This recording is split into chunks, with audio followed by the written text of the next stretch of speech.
Sorry, but I can't tell it on the video, so remind me later. Wait, do we get time to finish that? We need story time. Pause the video.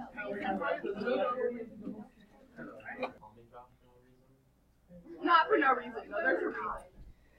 No, and then all right. We're going to kind of do these together just so we don't have spend too much time on this, okay? What can anybody phrase, what is this asking as an exponent sentence? 8 to the what power? Good job. 8 to the what power is 512. That's probably not one I'd ask on a quiz just because it's kind of a big number, but 8 times 8 is 64. So I'm only thinking we're going to get one more 8 in there, right? So it's going to be 8 to the third. But again, probably not asking on a quiz because you'd all be doing 64 times 8. I don't remember how to carry, right? So, all right. Log base 4 of 4 to the 3.2 is saying 4 to what power equals 4 to the 3.2 power. 3.2. So it's just 3.2. Okay? This is a great quiz question, but it takes a little thinking. 2 to what power equals 1 over 32? 32, let's see, 2 times 2 is 4 times 2 would be 8, 16, and then 32. So how many 2's before I get to 32? 5. So this is 2 to the 5th, but we're still not done because it's in the denominator. What put it down there? Okay, so the answer can be negative, right? Yeah. All right. This is the hardest question up here, I promise. Okay. This says 16 to what power is 2 to what power is this? 1/2. Okay. So 2 to the what would be 16. I need to rewrite 16 as a power of 2. 4. Okay. 2 to the 4th power has been raised to some power, and it became 2 to the 1/2. Now, what do you do with these two exponents? Multiply them together, and it's got to equal this one. Everybody okay? So 4 times something became 1/2. How do you get rid of times 4? Yeah, you divide or multiply by 1/4. That would be the easiest since there's a fraction on the other side. So 1/4 of 4 would just leave us the box. What's 1/4 times 1/2? 1/8. And Miranda guessed that correctly a few minutes ago. I wasn't guessing. Okay, there was an educated guess. Oh, it's 1/8, not 1/2. Okay. 1/8. So that's very tricky. And to be honest, I think there was one on the original quiz that way, and I might have taken it off when I shortened the quiz up for this year because I was like, yeah, this is kind of, remember everybody got it wrong. Okay. Log base 10 of 10,000. What power of 10 is that? How many zeros? 4. 4. If you read this number to your teacher in 5th grade, she didn't let you say 0.01. She said 1/100th or 100th, right? So what power of 10 is that? It's 2, but it's in the denominator, so the answer is -2. Log of -6. You can write undefined, you can write not possible, but there will be one on the quiz that tells you to take the log of a negative number, okay? And you need to write, can't do it, whatever. Nice try, Hofbauer, you got me. I almost got this one wrong, but I remembered you told me. I'm going to write, can I just write no? I'm going to write 5 You paragraphs. can just write no. Okay. Okay. 10 to the log base what? What's the base of that little log up there? 10, because it's not written. So 10 to the log base 10 is just 3. Okay, same thing here the other direction, right? Because ln means log base e. So the exponent and the log cancel out and we get 4. this wasn't designed to be a no calculator when they put the questions in the book. And that's why a couple of them you can tell I changed the question. But I didn't catch that one until the first time I had the class do it. And I went, yeah, no, you can't do that. Not without a calculator. All right. What about this guy? ln means we're talking about base E.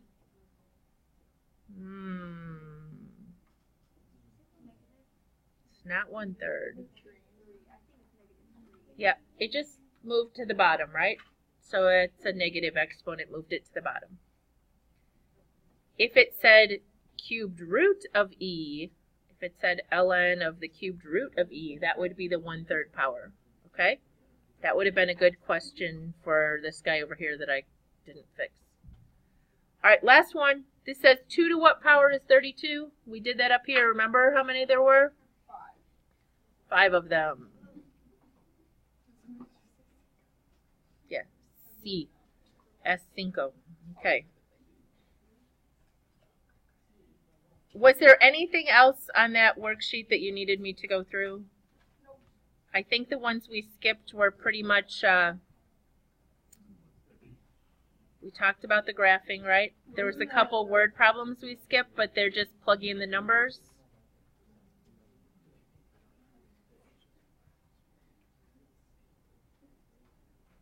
I think this one that I skipped with all the classes actually, but how many machines were infected on day 12? D is the number of days, so you would just type this. Somebody type as I write.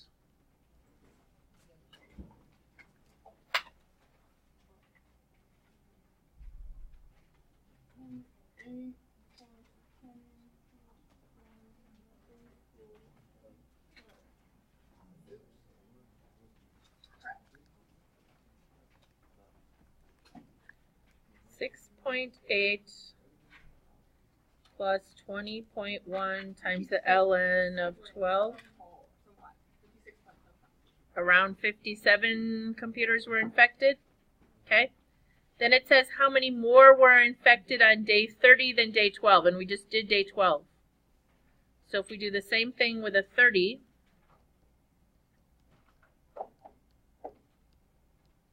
somebody quickly have that answer? 75. Around 75 computers. So this one actually asked how many more.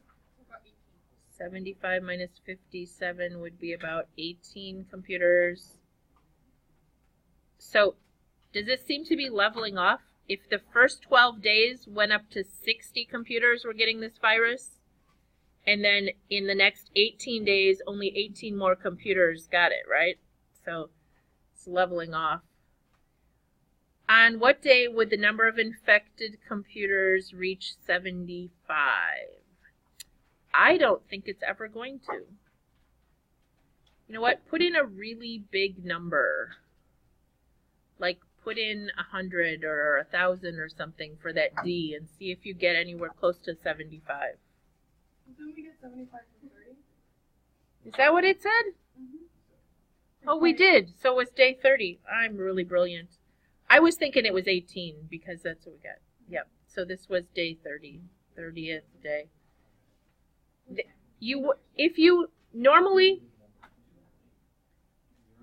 If that hadn't been a solution, the only way you would know how to work backwards and find the number of days would be to graph it. Okay? So you would have put into y1 6.8 plus 20.1 ln of x, and into y2 75, and then found the intersection, and it should have been around 30 days. All right, I think that's why I had that one on the notes, was because I was worried about when you had to do it by graphing. Okay, we are going to talk about a special feature of your calculator today called the TVM solver, and I always get those letters in the wrong order, so I'm just going to call it the MTV solver, okay? Because MTV you all can relate to.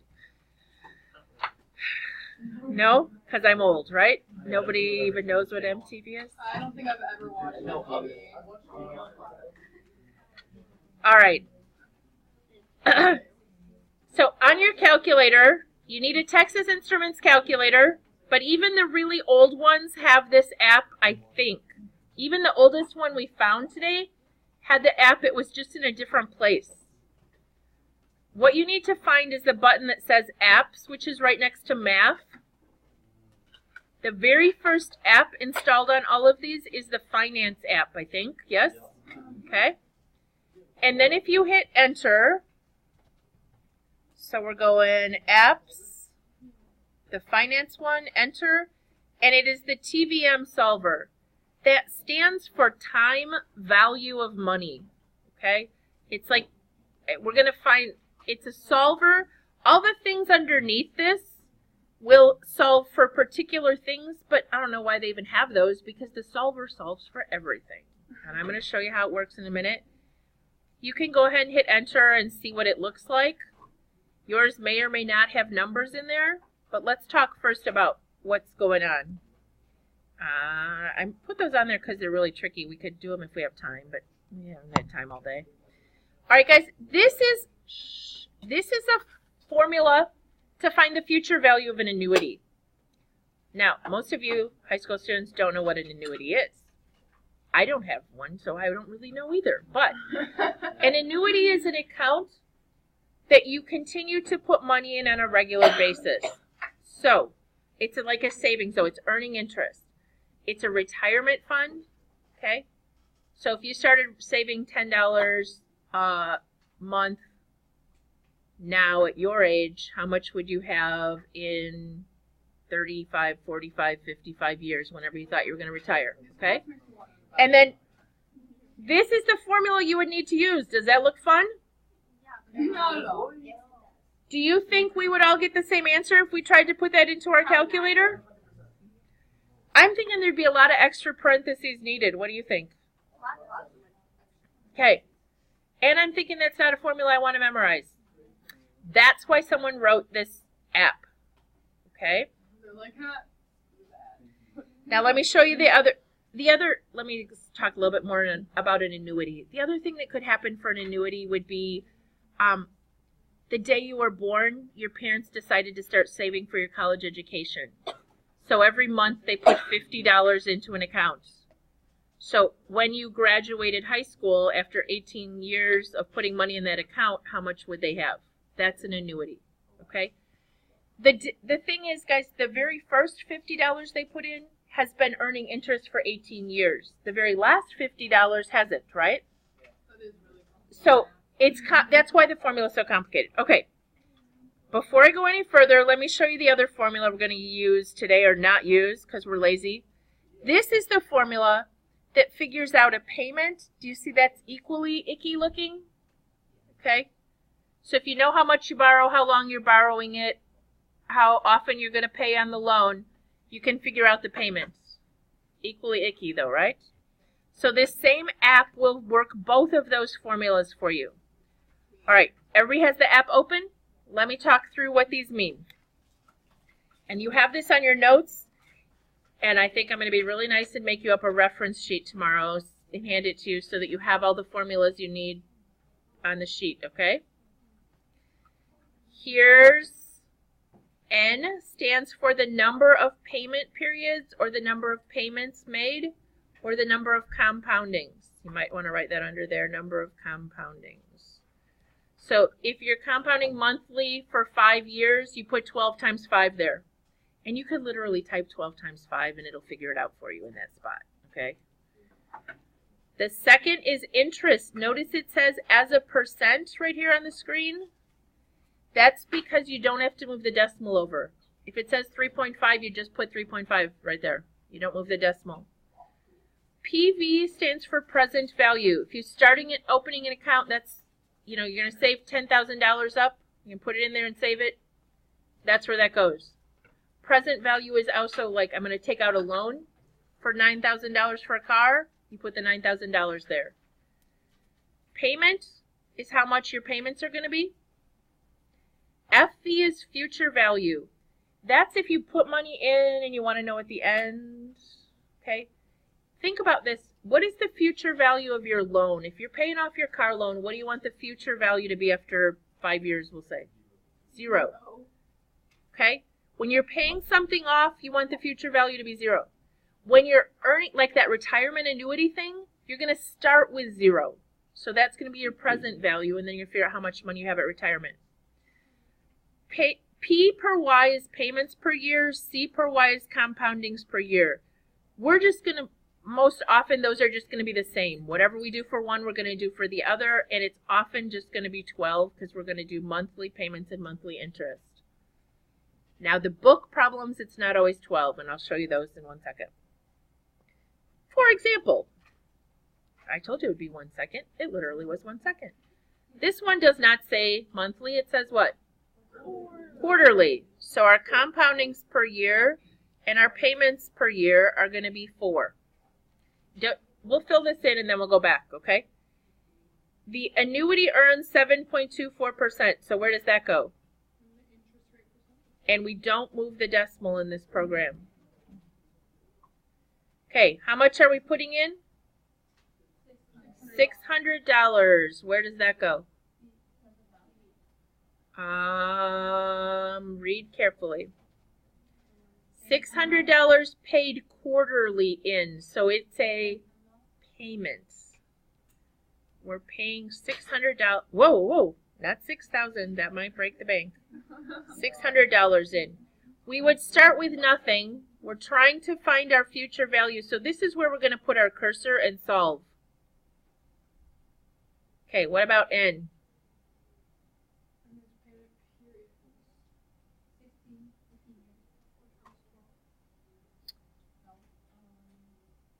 $15 years times, yes. So you can do 4 times 15, just so you remember where it came from, or you can put a 60 there, it's the same thing. Okay, now, so I'm going to cursor up to the top, and I'm going to literally type 4 times 15, and as I cursor to the next one, it's going to turn to a 60. I have 7.24. Did anybody not get the app open? You found it on your calculator? Present value is 0 because I'm starting with nothing in my account. Come on. Payment is $600. Now, I need to tell you what's going to happen before it happens here. When you go to calculate the future value, if you put money into the bank and you call that positive money, when it comes back out of the bank, they're going to call it negative money. It's just the way the program has to be written. Does it make sense that once the money's going one way and once it's coming the other way, it's going to have different signs? If you call it negative and positive or positive and negative, it doesn't matter. And we're just going to answer as a positive anyway, but it's the fact that the money's going one way and the other. Okay, so don't be surprised. I'll show you 1 second. All right.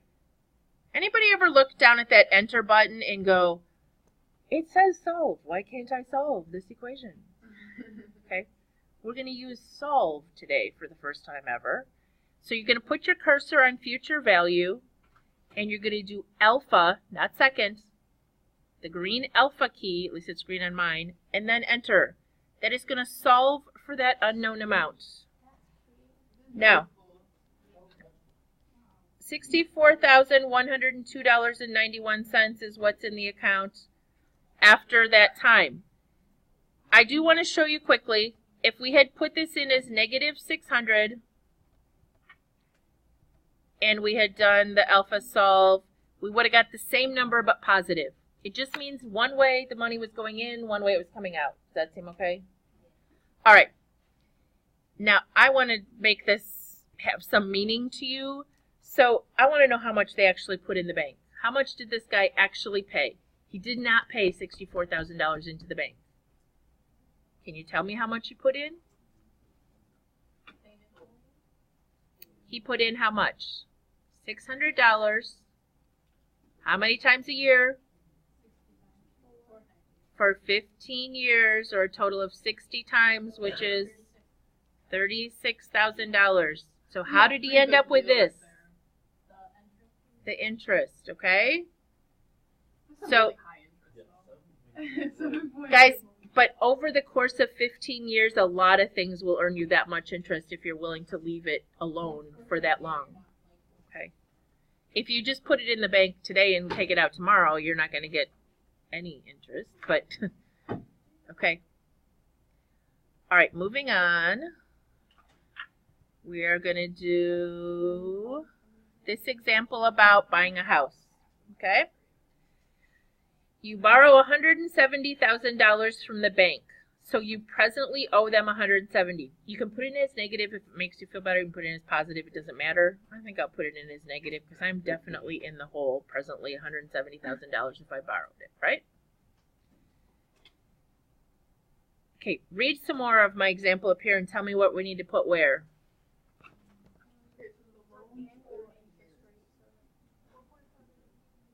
4.5 goes here. Good job. What else? 30 goes somewhere, kind of. 30 times 12. So where else are there some 12s? Now, I will admit, this does not clearly state that your interest is compounded monthly. But as long as you're making monthly payments, assume that it's compounded monthly, okay? What does that mean when it's compounded? That means they add the interest in every month. It's not once a year. They add. So if you owe them this much at the end of the month, they figure out the interest and put it in the account because now the next month they're charging you interest on that interest. That's what compounded means. And same with your savings. If it's compounded, they're putting your interest into your account and then you earn interest on that interest. All right. What are we trying to find here, guys? We're actually trying to find the payment. So our cursor is going to go here. What is our future value? Why? Because we want to know after 30 years, right? We got a 30-year loan, so we are wanting to know the payment that will pay it off in 30 years. All right, so putting all that in.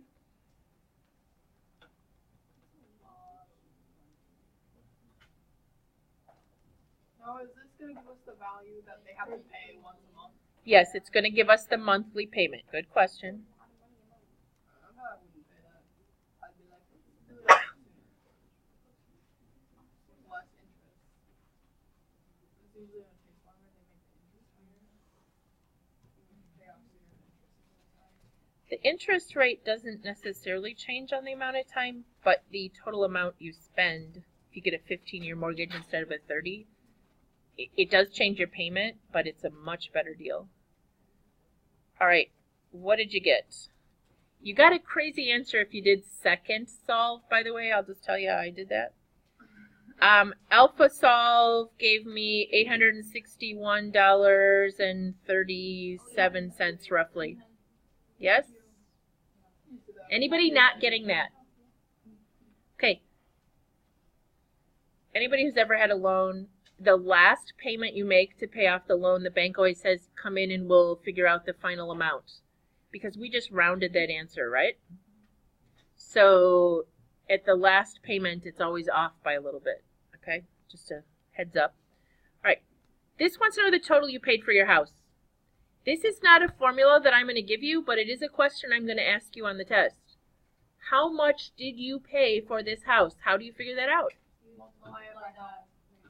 $861.37 was paid each month for 30 years. Don't cry. It's a big number.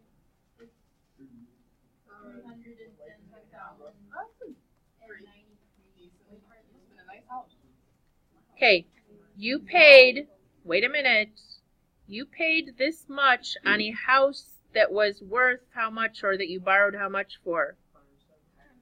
$170. So if you subtract that $170, the bank made $140,093 on you. Okay. But for 30 years, you owed that bank money. Okay? They had to make something, right? If they were willing to wait for their money for 30 years. Now they were getting payments along the way. All right. So just quickly, the reason people buy a house instead of rent, at the end of 30 years, they own this, right? Second reason, all the interest you paid on that loan, that $140,000, you got to write off your taxes as you paid it every year. Okay, that's why people sometimes choose to buy a house instead of rent. All right, there are lots of other factors. Real quick, we're going to move on to other kinds of questions, but when you go to do the book work, semi-annually, means what? Twice a year. That's both your payments per year and your compoundings per year. You're going to use 2 here. If it said monthly, 12, quarterly, 4, annually, would just be 1, and bi-monthly, twice a month, so 24 times a year. Okay? What? I said, could you imagine having a savings account that was compounded bi-monthly? Well, your savings is probably compounded continuously, honestly. Paying your house payment bi-monthly, splitting your payment in half and paying half of it up front and half of it later in the month saves you a huge amount of interest because they're not compounding as much interest on your interest. Just telling you. I'm not telling you that I do it or that I'm good at all these things, but I do know the math of it, okay? We're going to move on and talk about worksheet 4B. Now, this is more life lessons here, but we're going to talk about simple interest versus compound interest versus continuous interest. All right? There are 3 different formulas, and I'm going to put them on that reference sheet I told you I'd make, all right? Simple interest. Simple interest is a formula you should have seen. Okay, I can't spell. That doesn't say interest. We're going with it. I equals PRT. Simple interest is when I say to you, I'll loan you $1,000 for 1 year, and I'm going to charge you 10% interest. I'm not compounding it. 10% of $1,000 is $100. So at the end, you owe me $100 interest plus the $1,000 you borrowed. That's simple interest, okay? It's not compounded at all. So the formula for this question would be 4,000 times 0.062. You do have to move the decimal. We're back to math, not an app. For 8 years. You get $1,984. That is the interest only that you have to pay. Then it says find the total value.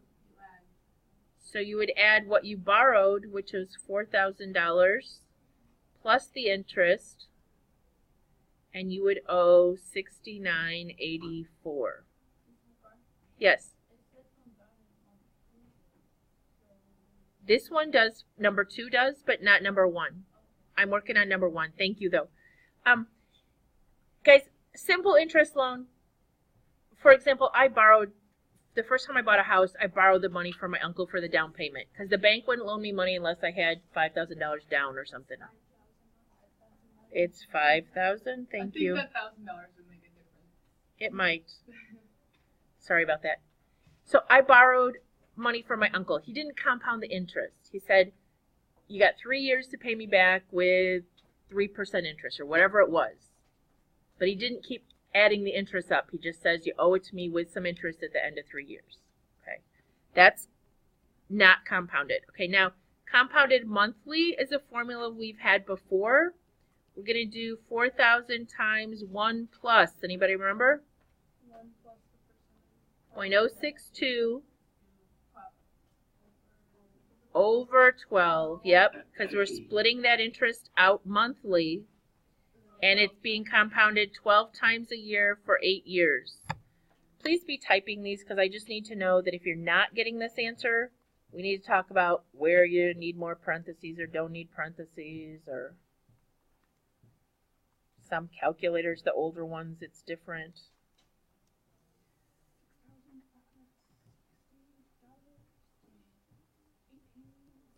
Okay. So if this story problem had been about my uncle borrowing me money by simple interest, simple versus compound saved me about $500. Yes? Because it was the same problem. This was under simple interest. This was compounded monthly. You see the difference? So the simple interest problem only gives you the interest.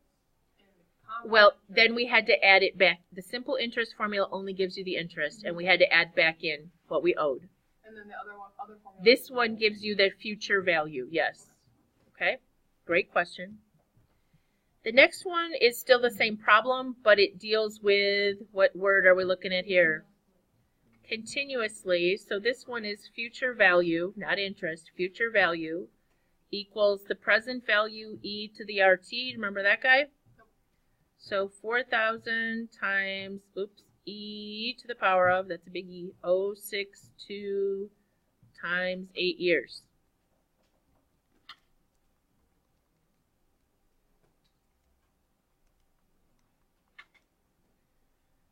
Please be typing again, because if you're not getting this answer, it could be your calculator needs parentheses because it's an older calculator or something like that.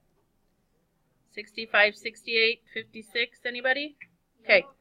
Was that a big difference between 2 and 3? No, but it was only 8 years. It's only like $8, yes. For 2? Okay. 4,000, you only need the parentheses the way I've typed it. 4,000. Are you still not getting it? Jared, did you get this answer? Can you help see what he's doing? Parenthesis 1 plus 0.062 divided by 12. Close your parenthesis, then the little caret key. 12 times 8. Oh, that'll do it. No, it's a 12. I'm sorry, guys. I should put an extra parenthesis or something. It was 12 times 8. It's the total number of compoundings. 12 a year for 8 years. Does that help? Make more sense? Sorry about that. My bad. All right. This question says 5 years from now you'd like to have $10,000 for around the trip, world trip. It's an old worksheet. What do you think? You make it around the world for $10,000? No. You could buy an airplane. You do a lot of hiking, right? Okay. 5.5% compounded monthly. That tells me interest is going to be 5.5. We're going to put 12 and 12. Do you have these little notes? I always write this on my paper so that I remembered what I put in. Because when you go to do worksheet 5, you're not going to remember how you got these answers, okay? So if I were you, I would write N equals 5 years. Are we making payments? Oh, this is a cheater question. I forgot which one we're doing. All right, you can do 5 times 12. I'll tell you why we're cheating in a minute. 5.5. Present value is 0. No. How long will you need to invest today? Present value is what we're trying to find. Payment. We are not going to make payments. We're going to put this money in, so we're going to put a 0 there. Future value, we want to have how much? $10,000. Payments per year and compoundings per year, we're going to put in 12. We're tricking the calculator. Are we really making payments of anything? No. But it does say compounded monthly, okay? And we need it to sit there for this many months, or a total of 60 months. That's why I say I would have done this question without the formula. I would have said, I want to have $10,000. I don't know how much I need to put in, but I do know that I'm going to do this. That's a times. Okay. I'm going to leave it there 5 years. Look at this formula. It's a big mess, but I know how to solve all this, typing it in my calculator and get a number, and then what do I need to do to find P? I would just divide all that over here, right? I need to remember this worksheet when I'm on my own and by myself, you know? I have used this, yes, in real life. Yeah. A lot of times to help my kids figure out what they could afford to buy for a car, and we're going to get to that question. All right, let's figure this out using the calculator. Did anybody do it? Okay, I'm going to do it the way that I just showed with the dividing, but you guys do it on the app, and we'll see if we get the same answer.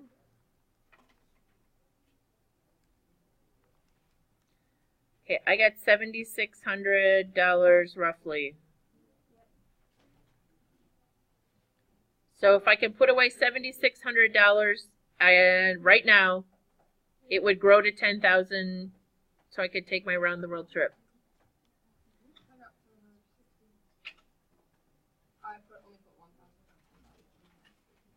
Everybody getting that answer or not?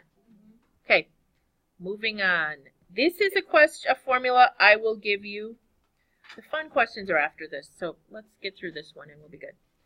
Which investment is higher rate of return, 5.2% compounded quarterly or 5.12 compounded daily? Do you understand that that's hard to tell? Well, 5.2 is more than 5.12. The 5.12 is being compounded more often, so it's hard to compare them. This is what you do. There's a formula for it. I'm going to explain why it works in my mind.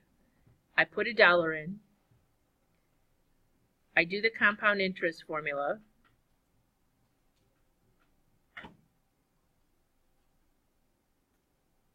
I leave it in 1 year.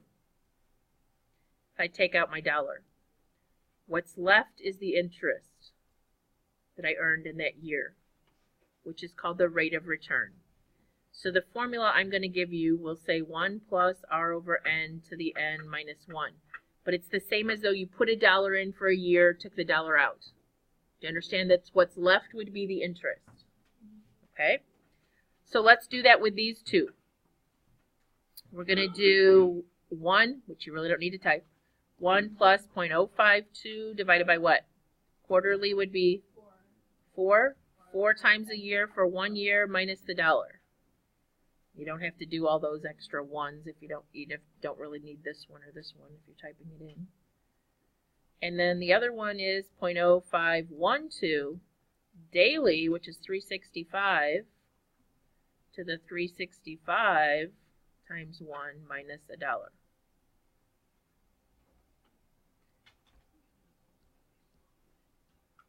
0.0532, 0.0530. Am I crazy? I'm trying to remember from last class.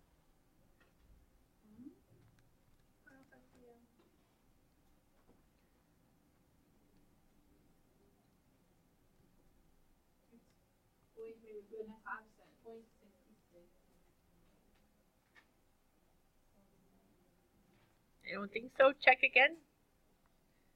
1 plus 0.0512 divided by 365 to the power of 365 minus 1. Yes? Yes. Anybody else not getting those? Did you figure out what you did possible? Yeah. Okay. All right, so which gives you a better rate of return? This is called its actual rate of return. Notice it's higher than it originally said, right? Because of the compounding. So you're actually getting about 5.3% on your money, whereas with this one you're getting about 5.25% because it's being compounded more, but this is still the better one, right?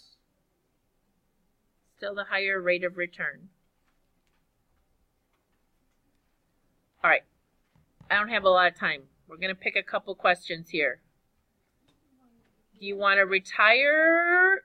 You want to be a millionaire? You want to buy a car? Let's buy a car first. All right, let's start at the bottom and work our way up. This makes the most sense to you guys. You guys think about, I can afford a car payment, how much can I borrow? Did you ever think about that? Anybody looking like, I work this much, I can afford this much, how much can I borrow to buy a car? Okay? That's good. Now, I don't know, most of you probably couldn't afford $250 a month, but let's pretend you could, okay? We're going to put $250 here. 3 years of monthly payments would be 3 times 12. Interest, 5%. Present value is what we want to figure out. What do we want to happen at the end of the 3 years? We want to owe nothing, right? Payments and compoundings. Okay, type that in. This is telling you how much can you borrow.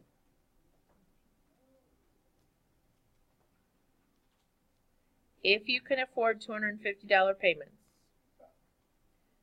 How much can you borrow? Wow. Buy a pretty good car. For a first car, if you were buying a first car. That's right. I got $46,000. That's because I did 360 instead of 36 payments. That was a problem. You were like, I'm getting a Mercedes. I I'm going out and buying me a car tonight. Is what the sunflower is thinking. This is how much you can afford to borrow, okay? Yeah. But you could get a decent used car for $8,000, okay? And you'd have it paid off in 3 years, blah, blah, blah. All right. This says you might also be interested in this. What if I find a $7,000 car I want? Where does that go? That goes in the payment cost. Present value. The end of the loan, you want it to be paid off. How long is your loan? So 5 times 12, 12 and 12. We're trying to figure out how much my payment will be.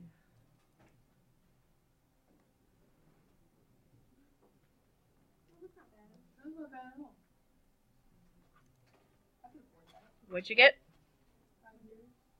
I don't know if my car will make it. I have to use a car for $7,000. 137 something? 137 and how much? 95 cents. Okay. Not that bad. You can also find the interest rate, guys. You could work backwards and find an interest rate. All right, I want to get one more problem done. Which one you want to do, 6 or 8? 8? Be a millionaire. Okay. Suppose your retirement goal is $1 million. That is the future value you are hoping to have. You are willing to work and make investments for 50 years. So we're going to do 50 times 12 because it says you're making monthly investment. 8% interest. 12 and 12. Yes, but if you invest in the stock market over 50 years, it's going to earn more than 8% actually, probably, unless there's a huge crash. Okay, so you're going to put in 50 times 12. What else am I missing, guys? Present value is 0, yep. I'm looking to figure out what my monthly payment should be so that I'll be a millionaire.